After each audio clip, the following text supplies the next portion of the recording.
nisaidie, nipo mbele zako.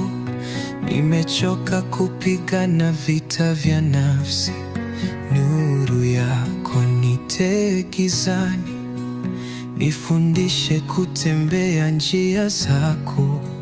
Nilipotazama nyuma nililia, dhambi zangu zimenifunika uso, lakini wewe huangalia kwa rehema.